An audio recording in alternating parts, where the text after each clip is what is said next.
In those days, there were very few people believing in Alibaba. And the first question I have to Jack is, how come this little boy, born in Hangzhou, grown up in Hangzhou, who is not an engineer, who is not a geek,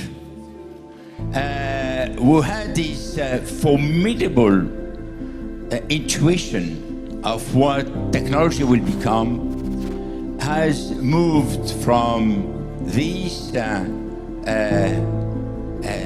origin to building what is today one of the most powerful companies in the world. Jack, you've always said you don't look backwards, you look to the future. But before we get into the next chapter of your extraordinary life, I do want to touch a little bit on what Alibaba did over the last 2 decades. Forbes magazine was the first magazine to do a full cover story on you when you were just getting underway.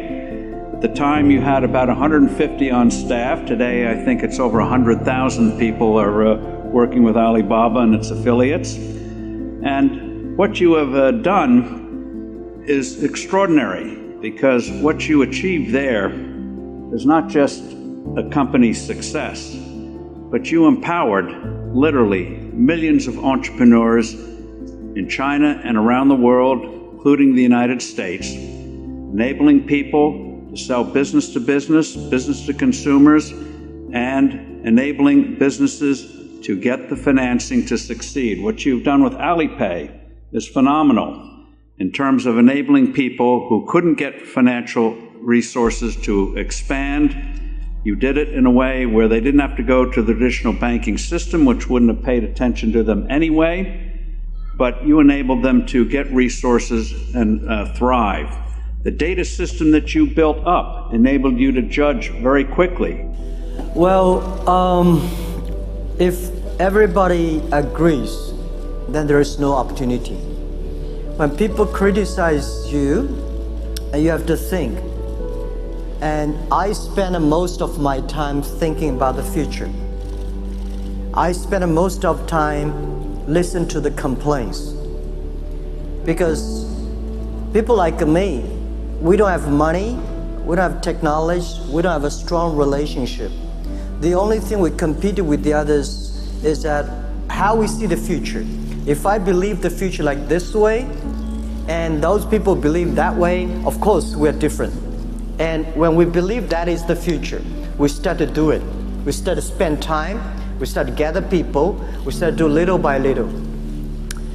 And I think everybody can be successful if you really try hard. I started Alibaba in 1999 in my apartment. I talked to the 18 founders that one of the things we want to prove, if Jack Ma and his team can be successful, 80% of the people in the world, they can be successful, because we don't have money, we don't have technology, we don't have almost nothing. I want to tell young people, when most people complain, where the opportunity is. People start complaining, some people complain, people start to change themselves, changing others. Where the opportunity is where the complaints are. Where the trouble, where is the opportunity? And I always believe that. What was your biggest failure in scaling Alibaba, and what did you learn from? We faced a lot of challenges, but I'm sure Alibaba is going to face more challenges. We worry every day. When I was young, when company was young, we thought, well, what if when Alibaba become that big, my life will be easier. Then now the companies the bigger the company, the more problems I have. So while you are still small company, enjoy it.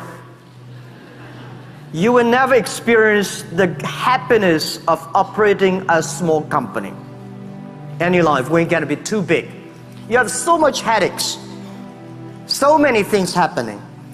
And people say, Jack, there are a lot of books about you.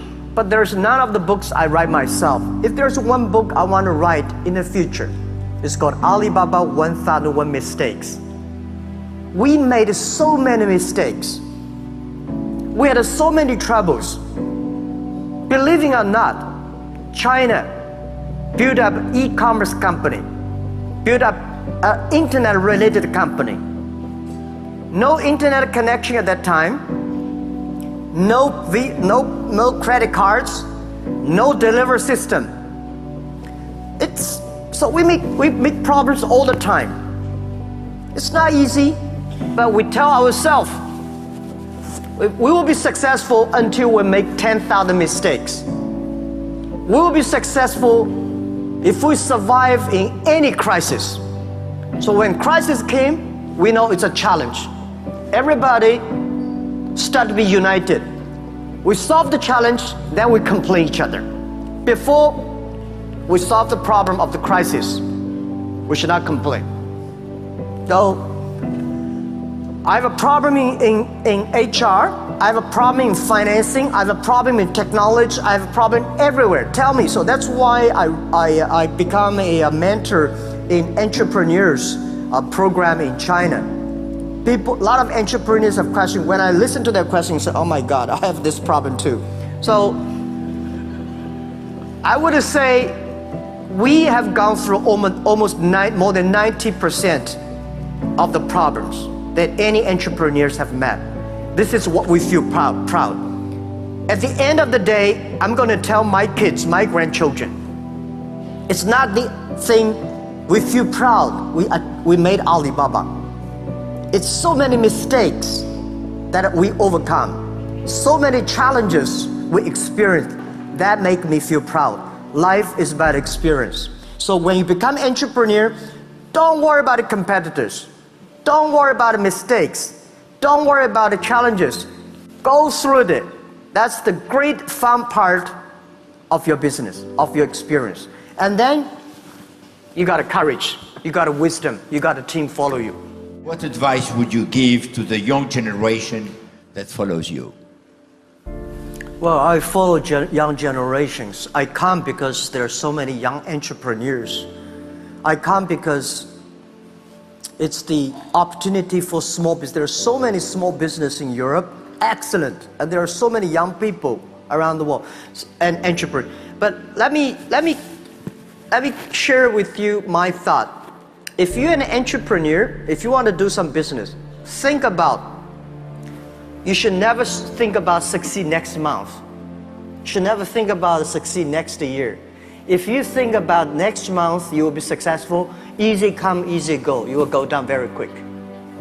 You should think about, is this thing will be good in 10 years? And have a patience. And the second is that get a good team. If somebody in your team is better than you are, follow him. If you think you are better, share with their ideas, your trouble, your thinking. And hardworking. There's no other choices. And look, your eyes, this eye, look at the customers. This eye, look at your team. And talking, share with your team all the thinking you have, making sure we're on the same, right? I hate a lot of people, this eye is US dollar, this is euro, they talk like RMB, you know. Nobody want to work with these people. They only talk about money. They have to tell, what do you want? What we agree, how we gonna do together. That's all the things. And giving yourself some time. Oh yeah, first people say I have different faces. I don't call it different faces. I think in my heart, I'm always curious. I'm curious about a lot of things. And I know when I start Alibaba, I know this is not the thing I want to do in all my life. I want to go back to teaching. So I think life is short. You should experience all kinds of things. I don't want to die in my office. I want to die on the beaches. Right? We work hard and we spend the money, but you spend the money, you should spend the money smart way to empower more people. Why we succeed? Because we're using technology to empower a lot of people, we succeed. If you want to be more successful, empower more people. That's very simple. My advice to every young people: what do you have? What do you want? And what will you give up? If you do not think about these 3 questions every time, you will get lost. So I know what I should give up, what I want, and what I have.